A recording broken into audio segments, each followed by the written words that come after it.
Okay, let's do one more hypothesis test example. It's always a good idea to see as many of these as you can.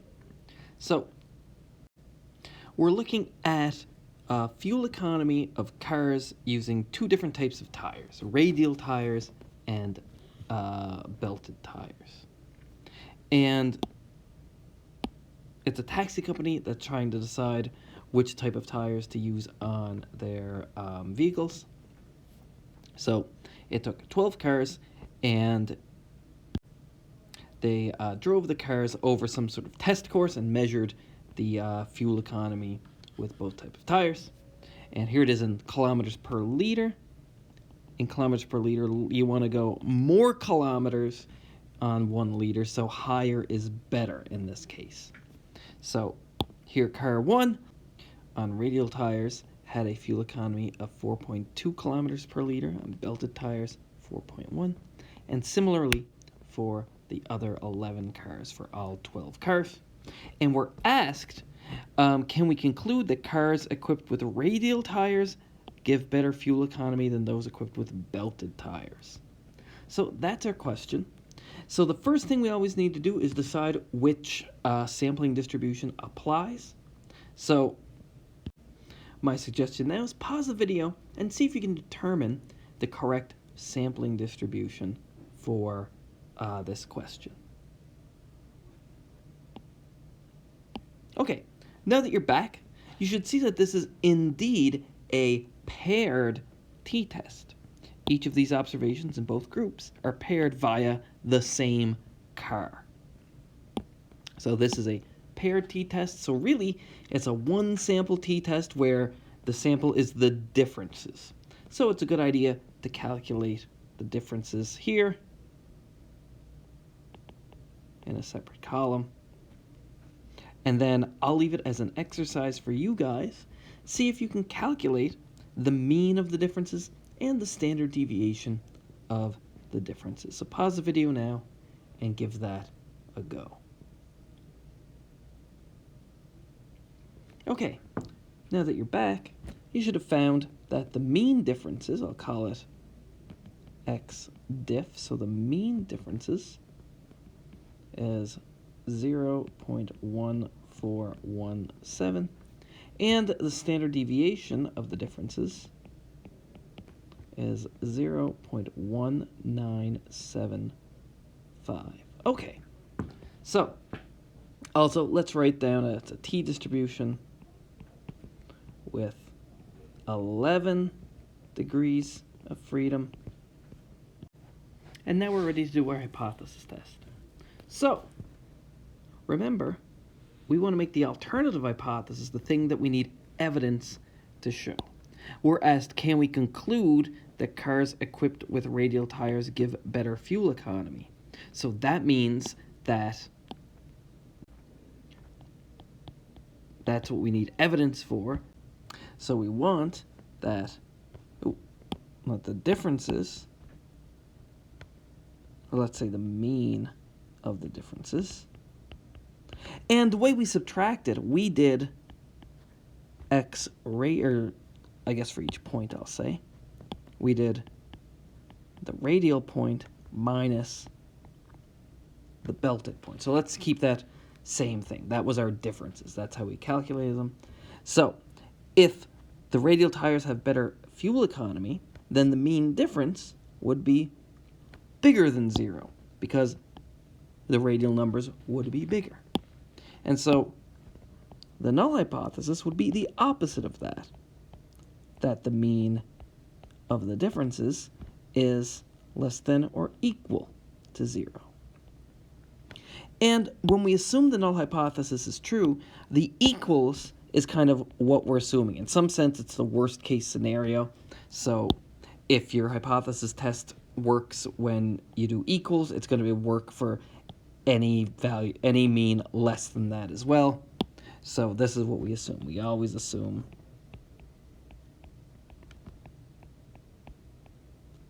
equals for drawing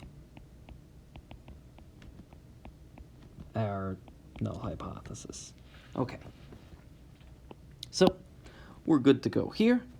So let's draw our sampling distribution. We know it's a t distribution with 11 degrees of freedom, and we're told in the question that our level of significance is 10%, 0.1. So we're happy making a mistake 10% of the time, and that particular mistake is rejecting the null hypothesis even though it's true. But that's okay. We have to set some level of significance. So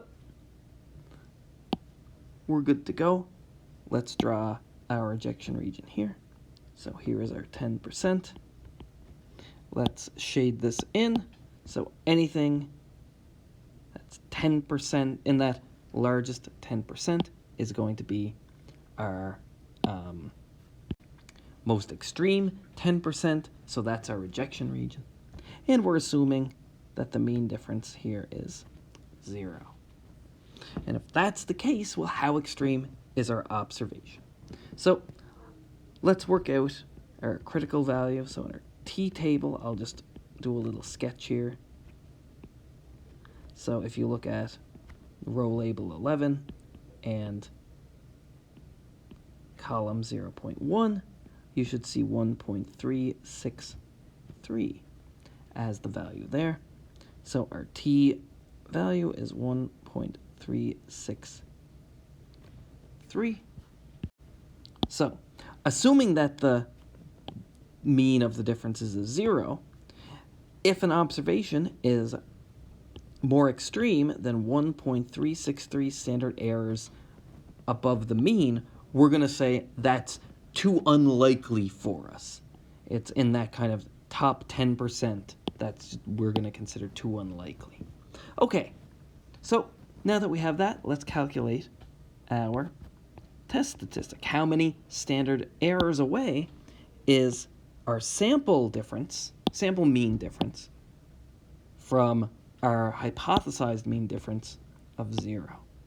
So it's going to be, maybe I'll write it like this first, our sample difference minus our hypothesized mean difference over the standard error. So that's 0.1417 minus 0 over our standard error. And remember, our standard error for a t-distribution with one sample is going to be the sample standard deviation, 0.1975, over the square root of the sample size, which indeed is 12 here. And if we calculate that, I'll leave that as a small little exercise for you guys, but we get 2.48. So in our sampling distribution, our particular sample mean that we got, sample mean of differences, is 2.48. And where does that lie? That lies somewhere around here. So it is indeed in our rejection region. It's too extreme for us. So we'll just write down too extreme. And what does that mean? So we reject the null hypothesis that radial tires are not better than belted tires. Either it's the same or worse. And we accept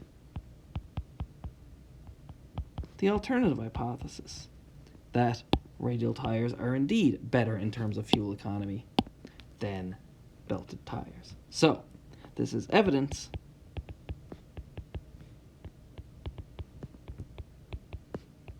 that radial tires have better fuel economy. Great. Okay, so I want to talk about type 1 and type 2 errors, which are just fancy names and not particularly descriptive names for making two types of wrong decisions when you do a hypothesis test. And in some sense, it's nothing that you've done incorrectly, but just like a trial in the court system, sometimes it just gets it wrong. So remember we're thinking of the null hypothesis as being like the defendant is innocent. So there's two scenarios. The defendant is actually innocent, so we're thinking of that as the null hypothesis being true. And this is something we usually don't know for sure. This is what's true outside of our knowledge, what is actually factually true, even though we're not sure one way or another. Just like if, in a trial, the defendant actually committed a crime or not, but we don't know that for sure. That's what the whole trial is for, to see if there's evidence that's strong enough to convict them. So here is the defendant being innocent, the null hypothesis is actually true, and this is the defendant being guilty, the null hypothesis is false.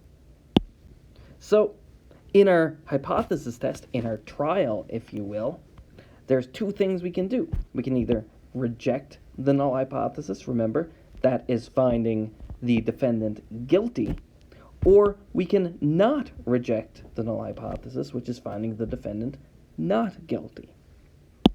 So, if the defendant is actually innocent, we want to find them not guilty. So if we do that, that's a correct outcome for our trial. We like that. If the defendant is actually guilty and we find them guilty, again, that's a correct outcome for our trial. The other two, however, is when we make mistakes, and they're different mistakes. The first one is if the null hypothesis is actually true, the defendant is innocent, but we find them guilty. So if we find an innocent person guilty, that's making an error, and we call that a type 1 error.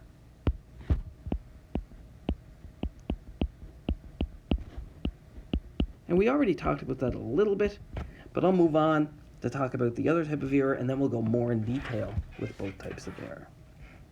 So the other type of error that you can make in a trial is if the defendant is actually guilty, but the trial finds them not guilty. That is, the null hypothesis is actually false, but our evidence says do not reject the null hypothesis. We're making an error then too. That is called a type 2 error. These names aren't very good. They're not very descriptive of what they are, but these are the common names in statistics, so you'll just see them. So a type 1 error is if the null hypothesis is true, what's the chance we reject the null hypothesis? And in some sense, in terms of a trial, we really want to avoid throwing innocent people in jail. That's kind of the worst outcome, so that's what we want to control the most. And in terms of a hypothesis test, we kind of control that via our level of significance, our alpha. So our alpha, well, what's that? That is our rejection region. So if we really have the mean, if we're assuming the null hypothesis is true, I'll call it mu0. If this is actually true, then there is going to be some times where just by chance we are going to get extreme sample means in the sampling distribution. So these actually happen, but just with a low enough frequency. And in fact, that's kind of the tolerance we're willing to take in order to come to some conclusion in a trial. So maybe it is just bad or good luck that our sample falls in the rejection region, even though the null hypothesis is true. So alpha is our probability of committing a type 1 error. So that's what we mean by a level of significance. And remember, we have to pick a level of significance, because if we don't, then we can't run a hypothesis test. So there is a chance that just by luck, we would get a sample that's really large or really small in a sampling distribution where the mean is actually the hypothesized mean in the null hypothesis. So that is a type 1 error. A type 2 error is kind of the other way around. So I'm going to draw this kind of a one-tailed way.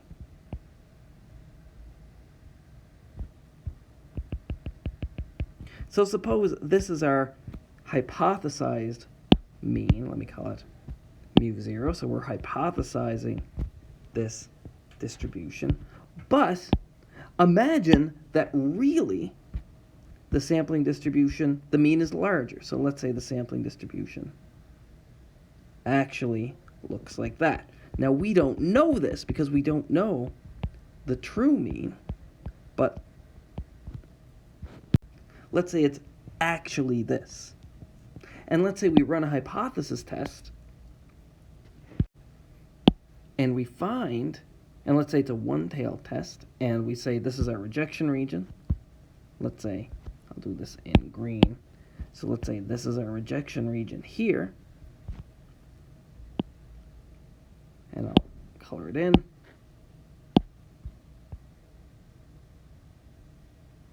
So the other side, this is our do not reject region. So if we're in the do not reject region, but the sampling distribution is actually moved farther along, either higher or lower than our hypothesized distribution, that's where we make a type 2 error. So the chances are really, because if this is the true distribution, then our samples are really coming from this distribution, because this is just the one that people tell us, that's the claimed one. But if this is the actual one. So the chances of us making a type 2 error are everything below that point in the real distribution. So I'll highlight this in red. So here is our probability of committing a type 2 error, all of that.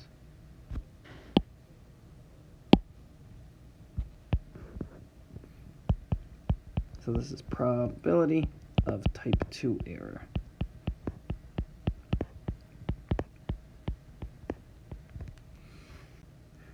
These things are kind of tricky to calculate. Usually you're given a possibility for the true mean, and you're asked to calculate the probability of a type 2 error. But in real life, you wouldn't know this. So they do something called a power curve, which if you go on in statistics, you'll learn about powers of a test, and the power is the ability to detect small differences. We won't get into it, but just know that power is the ability to detect small differences.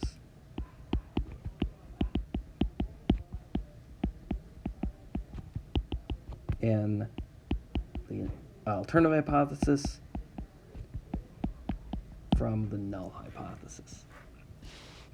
The probability of a type 2 error is usually given by the letter beta. Just know that. So if you do see beta in a book and they're talking about that, they do mean the probability of a type 2 error. So I think we'll just do a calculation to see how this works, and we can go from there.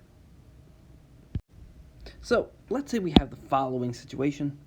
Let's say that we're working for a company, and they claim at least 80% of our clients rate us 5 stars, and we want to find out if there is evidence against this claim.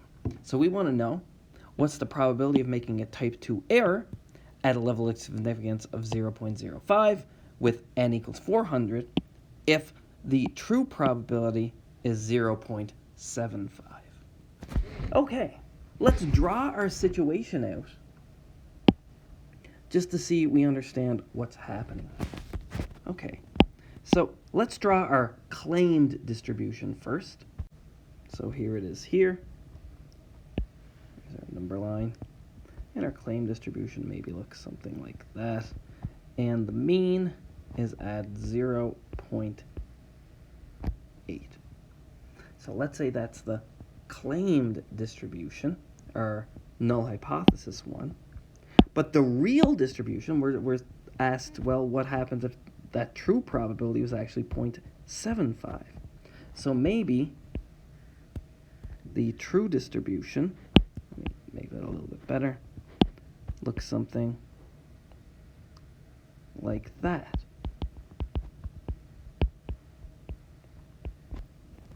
Okay, so that's great.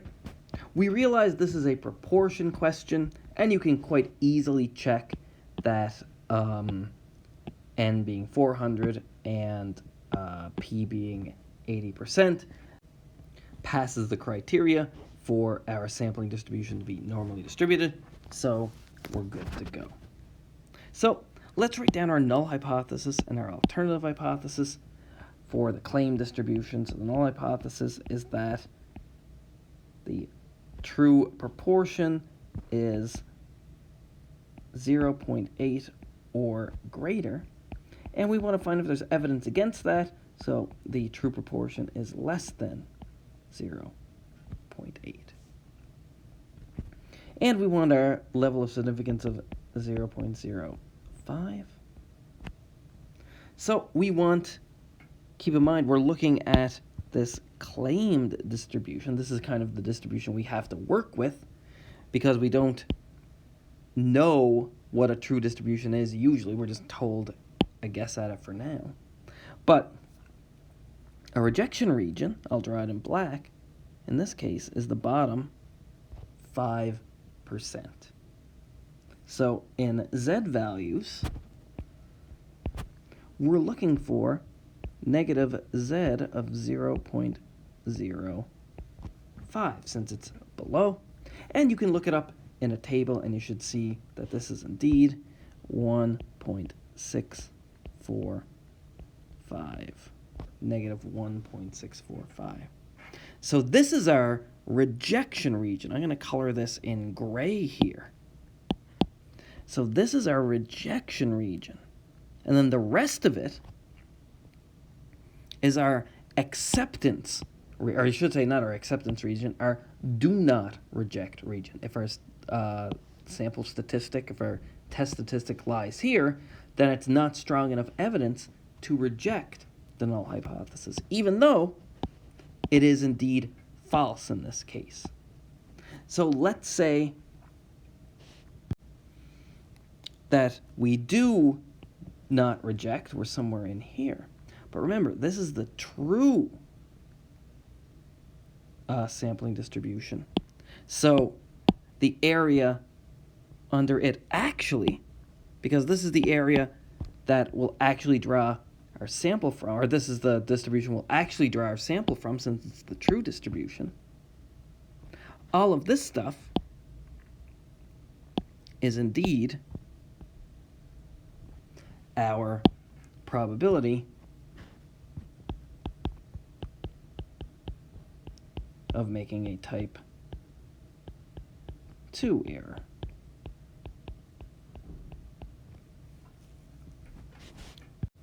So we need to find this area here.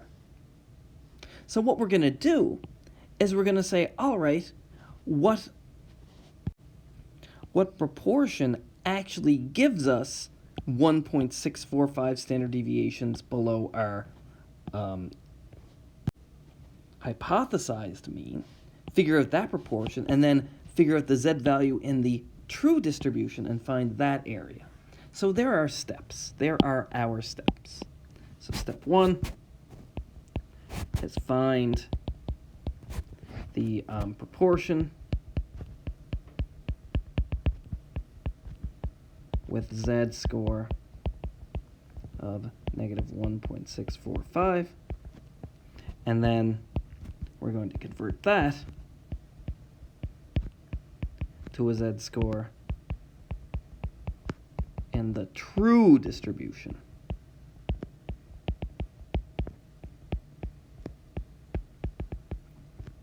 Okay, let's go on to the next page and let's go ahead and do this. Okay, we had a Z score of negative 1.645, and remember, we're assuming that P is 0.8 in this assumed distribution. So what sample proportion gives us this z-score? Well, we can calculate this. So we need a standard error first. So let's calculate our standard error at, I'll write it like this, at 0.8, just to say it's for this distribution. So that's going to be, of course, P times Q over our sample size, and then take the square root. So it's 0.08 times not 0.08, 0.8 times 0.2 over 400, and you would get, in fact, 0.02 for this calculation. Okay, so we have our standard error, and we want to solve for the sample proportion that would be 1.645 standard errors from the mean. So we set it up. And I'll leave this as an exercise for you guys, but you'll see that our sample proportion that gives us that, just solving for p hat here, is 0.7671. So that is 76.71%. That is 1.645 standard errors below the mean. So remember, I'll just draw a little diagram over here. This was 0.8. This is 0.7671, which in the language of z-scores is negative 1.645 standard error, away from the mean. So now let's convert that. Remember, this is our hypothesized distribution, but it's not the real one. So what we want to do is we want to convert that now into a z-score in the true distribution. So let's go ahead and do that. So we have a new standard error we need to calculate. So I'll just go over here and do it. So the standard error for 0.75, same idea. So it's 0.75 times 0.25 over 400. So remember, this is the true standard error, and this is just the one that we hypothesized. And if we calculate that, you should see we get roughly 0.02165. So now we can calculate the z-score of 76.71% in our true distribution. So it's going to be 7671 minus 0.75. This is the z-score in our true distribution over our standard error of 0.02165. So how many standard errors are we away? You should see that we get roughly 0.79 standard errors. So this is 0.79. Maybe I'll write that in blue, actually, since I want to talk about z-scores. So this is still 0.7671 in proportion, but its z-score away from the mean is positive 0.79. And remember, our do not reject region was here. I'll do this in green. This was our do not reject region. So anything above that, but the true distribution looks like this. So it's the same place, but because the distribution is actually down here, it's going to be less area. So we're looking for the probability that z is greater than 0.79. And you can look this up in your normal table, and you should see that it's 0.21476. And we'll just go up here to finish. So the probability of of making a type 2 error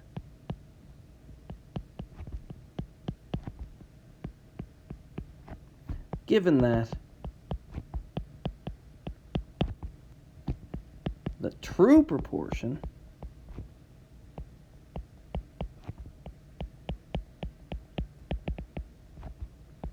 is 0.75. So our probability is 0.21476. So the probability that we wouldn't notice that the true distribution is down here is about 21.5% of the time. The other roughly 79% of the time, we would notice, we get something here because we're really drawing samples from the true distribution. This is just the hypothesized distribution that we're running tests with. So we're actually drawing samples from a true distribution. So the rest of the time, roughly 79% of the time, we're going to make the correct conclusion.